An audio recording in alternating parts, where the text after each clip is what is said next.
The autumn light, thin and golden, slanted through the tall windows of Northwood High, painting fleeting warmth on the cool linoleum floors.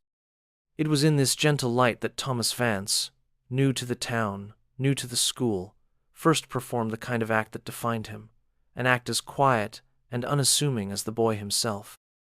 A younger student, no more than a freshman, had tripped near the cafeteria entrance, his tray clattering, sending a carton of milk bursting like a white flower across the floor, apples rolling away like errant billiard balls. Laughter, sharp and sudden, erupted from a few onlookers. Tears welled in the freshman's eyes, a blush of shame creeping up his neck. Thomas, who had seen it all from the edge of the hallway where he often lingered, moved without a thought. He was 17, but carried himself with an older, burdened stillness. His face, marked by a latticework of pale, raised scars that traveled from his temple down his cheek and disappeared beneath the collar of his worn denim jacket, often drew stares. His left hand, too, bore the same silvery tracks. He knelt, his movements careful, and began to gather the scattered food, his scarred hand surprisingly gentle as it picked up a bruised apple. He said nothing, just offered the freshman a small, hesitant smile that barely disturbed the rigid landscape of his cheek. From his own lunch bag, he retrieved an unopened bag of cookies and an orange, placing them beside the salvaged items. Then, just as quietly, he retrieved napkins from a dispenser, wiped up the worst of the milk, and was gone before the flustered cafeteria monitor arrived, leaving the younger boy staring at the unexpected kindness, the echo of a soft, almost inaudible, "It's okay," lingering in the air. Thomas carried no expectation of thanks, no awareness that this small gesture was a seed of character that might one day be noted. His life had taught him to exist in the margins, to absorb the shocks, and to offer what little comfort he could, because he knew its worth. He was here to learn, to find a semblance of normalcy in the quiet routine of study, a harbor his Uncle Arthur had hoped for him. Arthur, his mother's brother, a man whose own life was etched with the quiet discipline of a retired master sergeant and the patient hands of a woodcarver, had told him, "School's a place to build, son, not just knowledge, but a bit of peace for yourself." Thomas clung to that, though peace felt like a distant shore. His first few classes had been unremarkable. Students glanced at his scars, some with open curiosity, others with a quickly averted gaze. He kept his head down, answered when called upon in a voice so soft it was almost lost in the classroom hum. Then came fourth period, English literature with Miss Evans. Miss Althea Evans prided herself on an orderly classroom, on sharp minds and sharper pencils.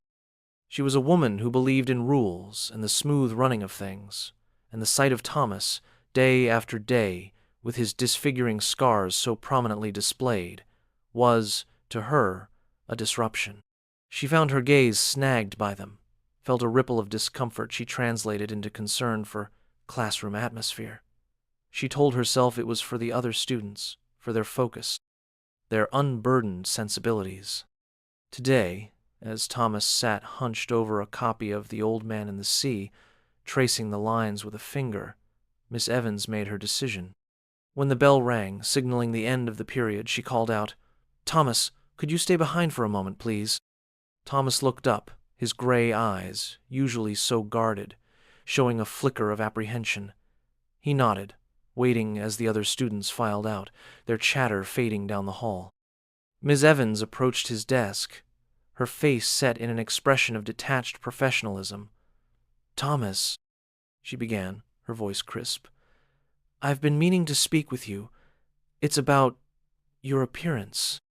Thomas's hand instinctively went to his cheek, a familiar gesture of self-shielding.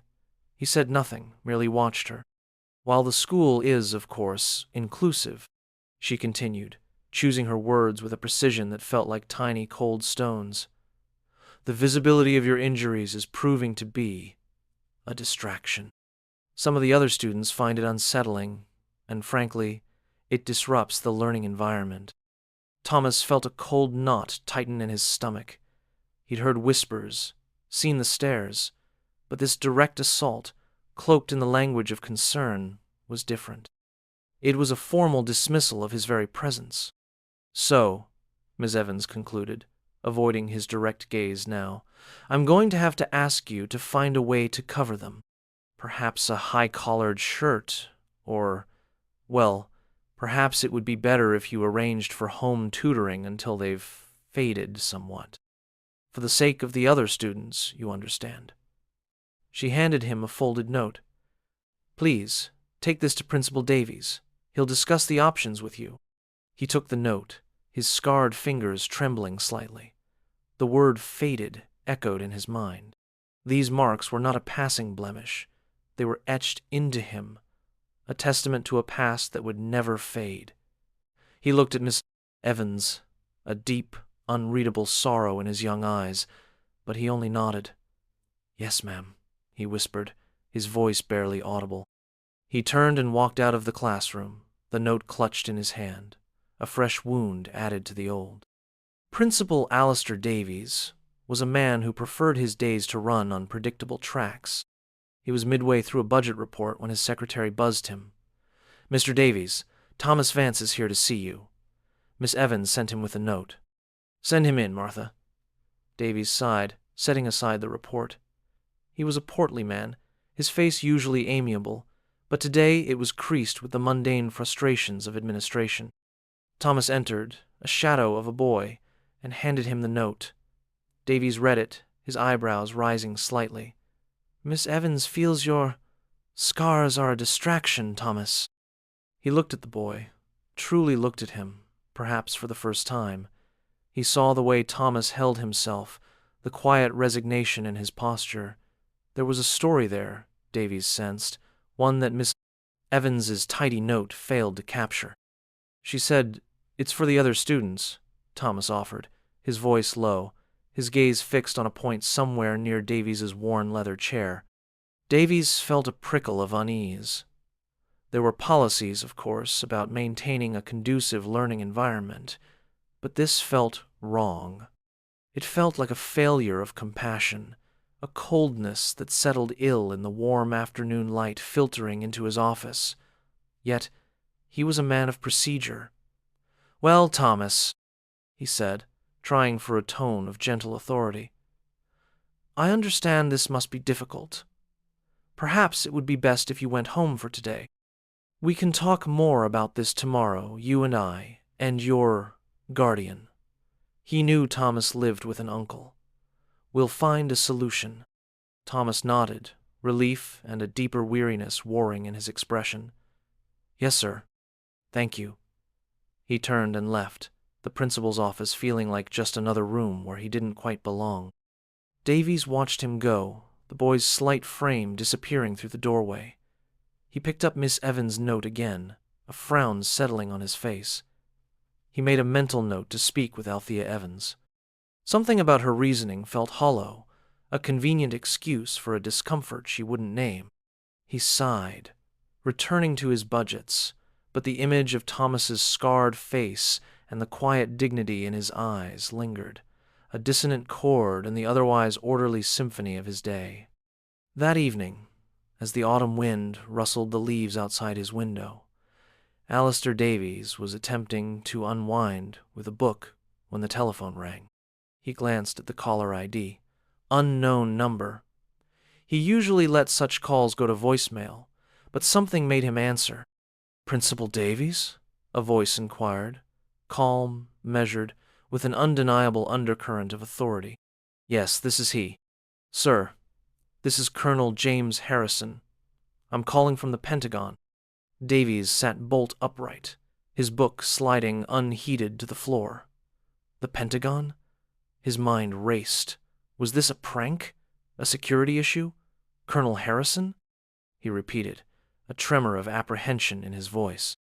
"Yes, sir. I'm calling regarding a student at your school, Thomas Vance." The name struck Davies with the force of a physical blow. Thomas, the boy with the scars, the boy he had sent home. A cold dread began to seep into him.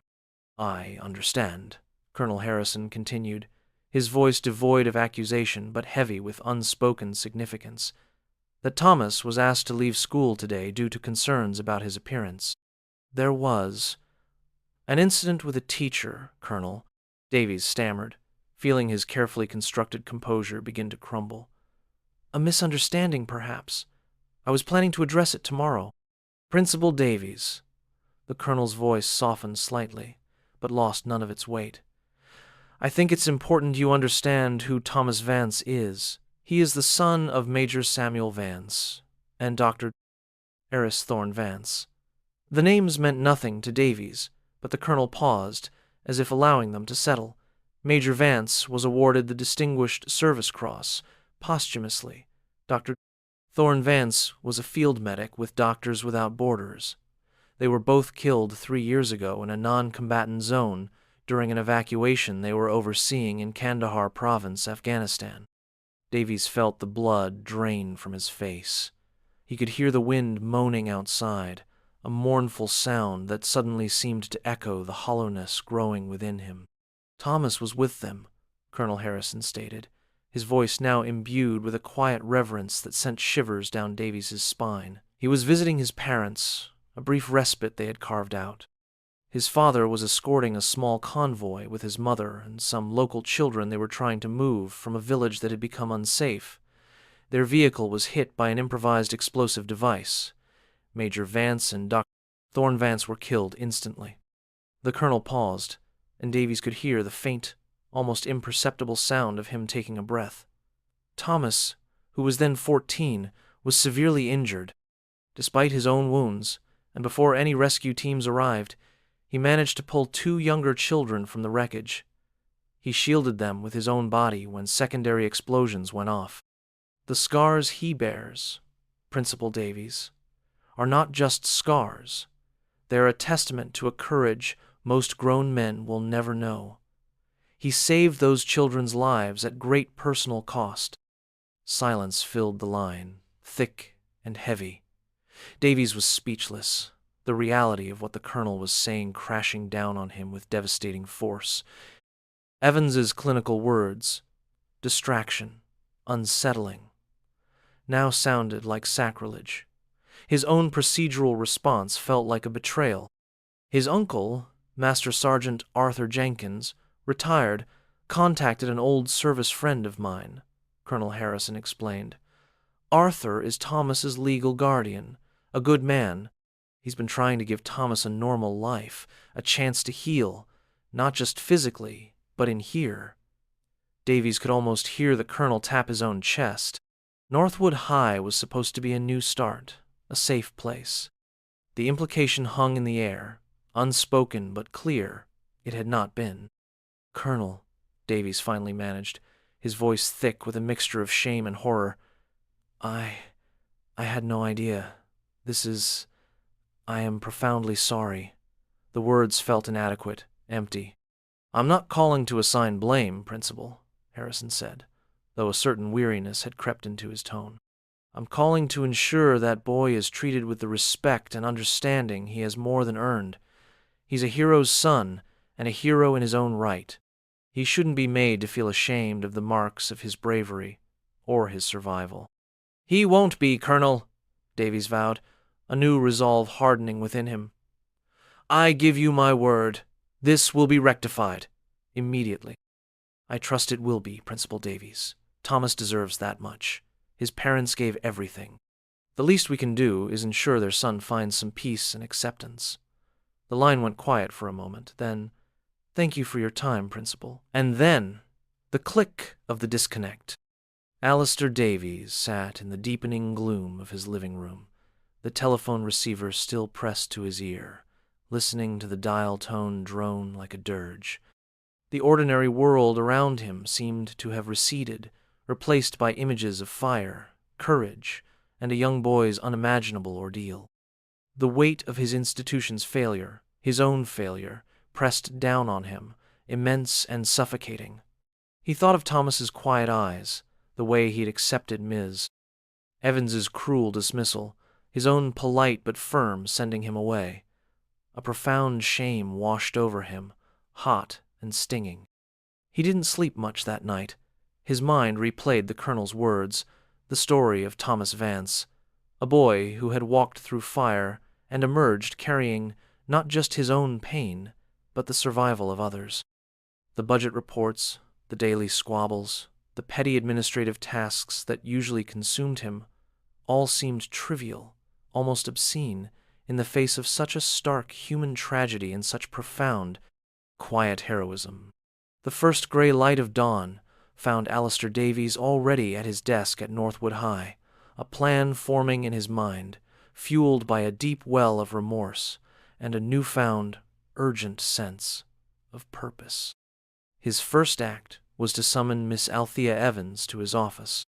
She arrived promptly at 7:30, her expression one of polite inquiry, perhaps expecting commendation for her proactive handling of a difficult student. "Althea, please sit down," Davies said, his voice unusually grave. He gestured to the chair Thomas had occupied less than 24 hours before. He did not mince words. He recounted, without revealing every detail, but enough to convey the gravity, the essence of Colonel Harrison's call. He spoke of Major Samuel Vance and Dr. Aris Thorne Vance, of their sacrifice, of the circumstances that had led to Thomas's injuries. He watched Miss Evans's face as he spoke. Her initial composure wavered, then cracked. The color drained from her cheeks, her carefully maintained professional mask crumbling to reveal a flicker of something that might have been shock, or perhaps just the discomfort of being profoundly wrong. "The scars you found so distracting, Althea?" Davies said, his voice quiet but laden with condemnation. "Were earned protecting others in a situation I doubt either of us can truly comprehend. That boy, Thomas Vance, is not a disruption.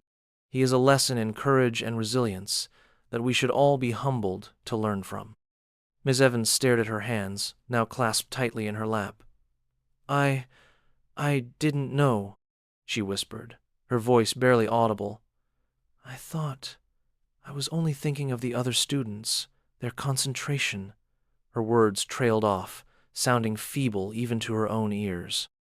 It was the defense of someone who had mistaken shallow discomfort for genuine concern, procedure for principle. "What you thought, Althea," Davies said, his gaze unwavering, "was a profound disservice to that young man. And to this school, Thomas Vance will be returning to class today. He will be welcomed, he will be respected, and he will not be asked to hide who he is or what he has endured." He paused.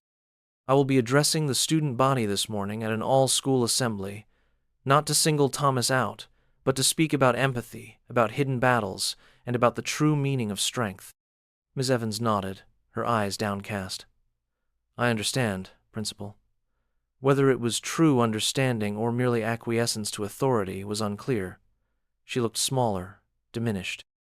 Later that morning, when Thomas arrived at school with his Uncle Arthur, a tall, wiry man with faded blue eyes that held both a lifetime of military discipline and a deep, abiding sorrow, Principal Davies met them at the entrance. Arthur Jenkins's handshake was firm, his gaze direct.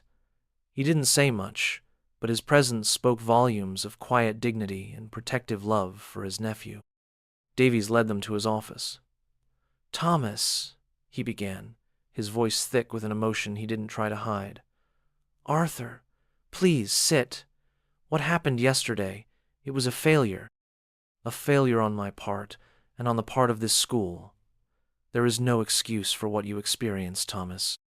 I am deeply, truly sorry." He looked directly at Thomas, whose eyes, though still guarded, seemed to hold a flicker of surprise at the principal's raw sincerity. It's okay, sir," Thomas said softly, his gaze dropping to his scarred hands. I want to learn, be here." "And you will be, Thomas," Davies assured him. "You belong here, exactly as you are." He then explained about the assembly, reassuring Thomas that his personal story would remain private, that the message was for everyone. Arthur Jenkins listened, his weathered face unreadable for a moment.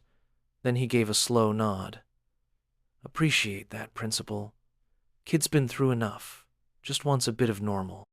The assembly was unlike any Northwood High had experienced.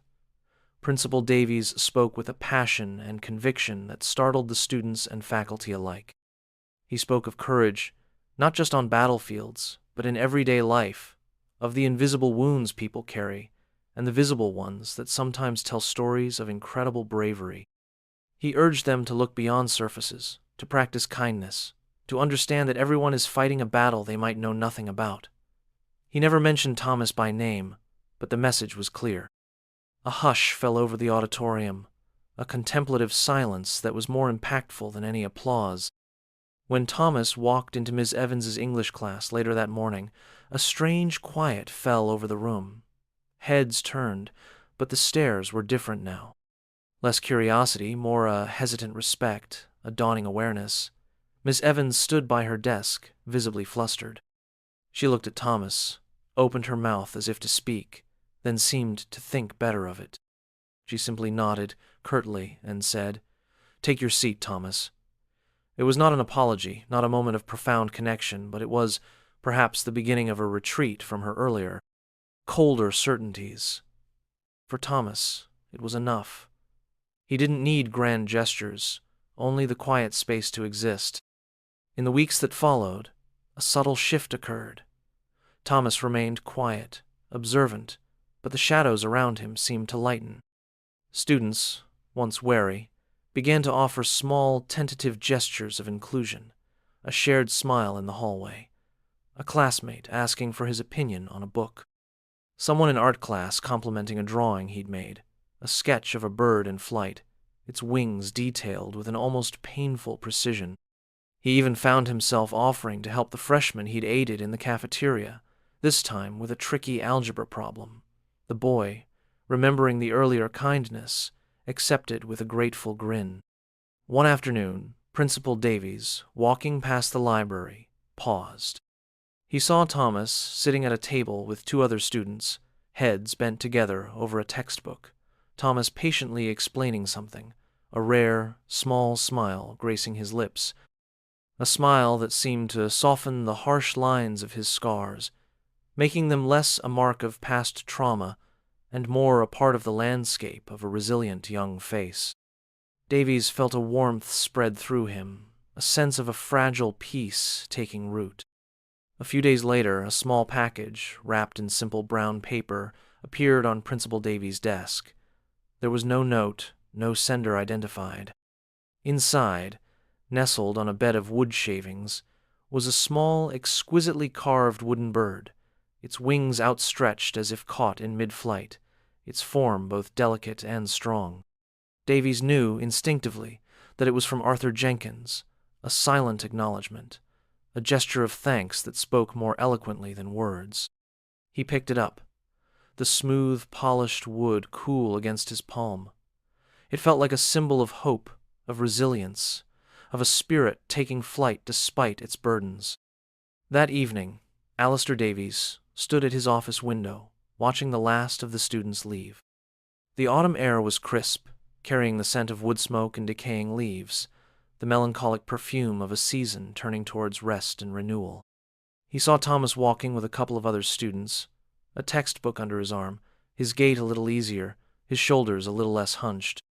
He was still a boy marked by a profound loss, by scars that told a story few could imagine, but he was also a boy finding his way, a quiet testament to the enduring strength of the human heart.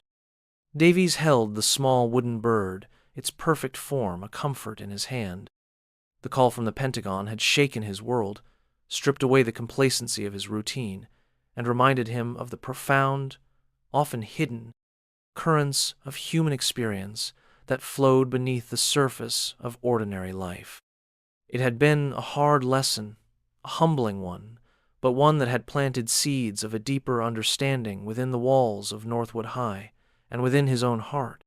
He looked out at the darkening sky, a vast expanse of bruised purple and fading gold. Somewhere out there, new life was always stirring, quiet acts of courage were unfolding, and the land, like the heart, held an infinite capacity for healing, for growth, for hope to take wing.